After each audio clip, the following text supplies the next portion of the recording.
connection to some of the saints on the other side of the veil. And there are many wonderful saints, and a lot of people have strong connections to them. St. Anthony is very, very connected to people. He helps you find lost things. The Blessed Mother is also, consideration in the Christian faith. She is the mother of Jesus, and she's quite prominent in his life. And one of the saints that I have become very familiar with is Catherine Labouré, St. Catherine Labouré. And Catherine Labouré became a nun in France. I believe it was close to 1836. She was a young novice studying to be a nurse. One night she was in her convent room, and there was a knock on the door, and that was kind of unusual because it was after hours and they usually retired very early in the convent. And she opened the doorway, and there was an angel in the doorway, a little tiny, looked like a little boy angel. And she became very frightened, and she thought it was the angel of death. And the angel said to her, "No, no, no, fear not, come with me." So she obeyed, and they walked down the hallway, and they went to the sanctuary. When they entered the sanctuary, Catherine Labouré could see the Blessed Mother, complete form, on the altar, and she was holding a medallion in her hands. And as Catherine approached her, the Blessed Mother said to Catherine, "I have a mission for you." And the novice, knelt down on her knees, and the Blessed Mother said, "This is a very special medallion, and it will be the symbol of healing for anyone who wears it." And it had an oval shape with the hands of the Blessed Mother on the front with her form, and on the back it has an M with a cross through it. And that is called the miraculous medal. And what the Blessed Mother said was, if you could have this made in my image and likeness, it'll be the patron medallion of nursing, and it will also be the medallion of healing. And what happened was it took 7 years before this event happened, but it became a very popular medallion. It goes around the world, and there's a special prayer that goes with it. And what the prayer is, it's the Hail Mary. And what the Blessed Mother said to Catherine Labouré is, if you wear this medallion, if you carry it with you, you are promised a peaceful passage. She said, "I will walk you to glory." And the end of the prayer says, "Now and at the hour of our death, amen."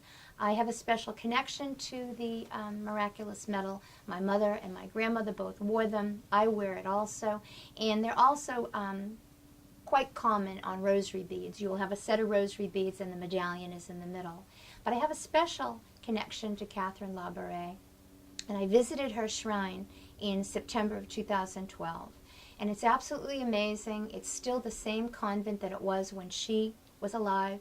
And you walk down the stone hallway, and the building is very rudimentary, and you come into the sanctuary. And you walk into the sanctuary, and you are stunned and amazed because she is in a glass viewing case at the foot of the altar. She is what they call incorruptible. Incorruptible happens in Christianity, Judaism, Buddhism, and Hinduism. And in Christianity, they will often exhume a person after they've been canonized for sainthood, and they'll take a piece of bone or a piece of hair or a piece of clothing. But in some instances, about 400 instances actually, some of the people they exhume have not decayed. They have remained completely intact with their features, their skin, their hair. Lots of times the clothing is gone, but with Catherine Labourè's case, when they exhumed her to canonize her, she was completely intact, and you get to see that when you sit at the altar. I can't describe the feeling that goes through you when you see this, because you kneel in front of her and you're looking at this person who died in 1876, and she's absolutely completely incorrupt. There were no embalming techniques back then, and you have to sit there and say to yourself, it has to be the hand of God that touched this person to have this incredible phenomenon that happens.